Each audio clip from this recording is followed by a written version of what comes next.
This is part one of an N-part series on training cognitive trigger action plans. I would like to introduce you to my friend, Kevin. He says hello. Kevin is invisible, also an alien. He's going to be assisting me today. I'd like you to start by imagining what it would be like to drum your fingers, like this, on a surface that's in reach. Pick a particular surface. Don't actually do it. Just imagine what it would feel like to do that. Now, I want you to imagine this as vividly as you possibly can. Because Kevin, being an alien, does not have fingers. His species did not evolve like this. And I'm going to take the experience that's inside your head while you are imagining this drumming and beam it into Kevin's head so that he knows what it would feel like to have fingers and drum them on that surface. All right, ready? Here we go. All right, now Kevin knows what it's like, hopefully, if you are right about your imagining. So you can treat that imagining you just had as a prediction, because now we're going to test it. I want you to, not yet, in a moment when I say, actually take your physical hand and drum your fingers on that surface. And then while you're doing that, I'll again capture your experience inside your head, whatever it is, and any differences between what already exists inside Kevin's head about this experience and what it is actually like for you is going to go into Kevin's head and update so that he has a new model of what it's like to drum his fingers on that surface. All right, so go ahead. Pay attention. I want you to know what he's going to learn. All right, so does Kevin have a better model now than he did before? If he does, what does that mean? That means that this very common experience you've probably had a lot of times is something that you were at least a little bit wrong about when you predicted what it would be like to experience that again. Now, I'm wondering, have you retained a better model now? Can you make a better prediction? Without doing it with your physical hand, imagine again what it would be like to drum your fingers on that surface.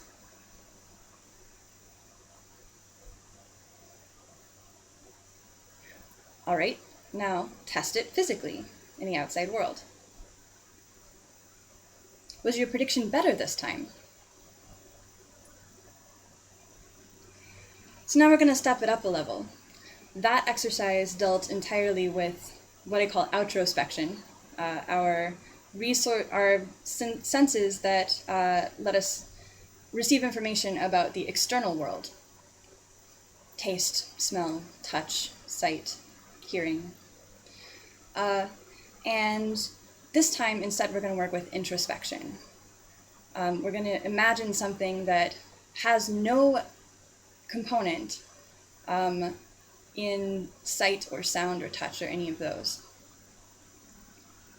But I'd like you to imagine this time, and again, I'm going to beam whatever it is you imagine into Kevin's head.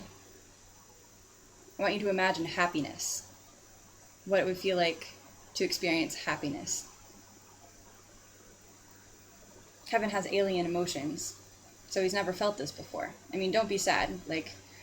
It's not a terrible thing that he's never felt happiness, because he values the emotions that his species has just as much as we value happiness. But nevertheless, this means he's going to have a completely new experience.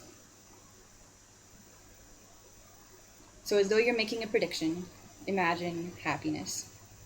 And I'm going to capture it now. So now Kevin has this approximation, your prediction of what happiness feels like, and he thinks it's pretty interesting. And now, just like we did before, we're going to test it. I want you to try to name the 5 best things about your life, the things about your life that are most awesome and bring you the most joy. It's okay if you can't get exactly the right top 5 list, but at least pick a few things that are candidates for being in the top 5.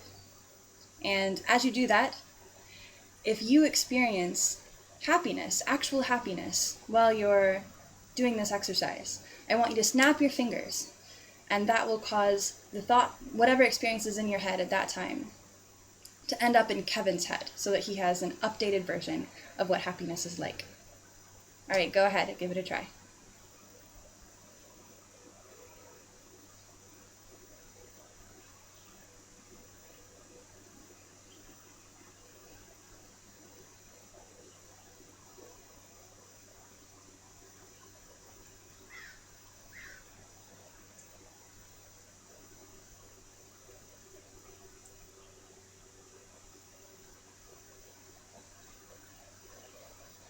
Okay, great.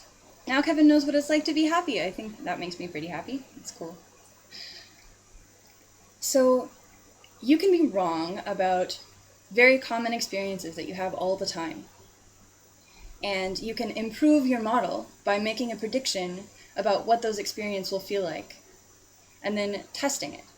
In this particular case, we were able to do an exercise that I hope actually caused you to feel the thing that you made a prediction about. Sometimes you're going to have to wait. Sometimes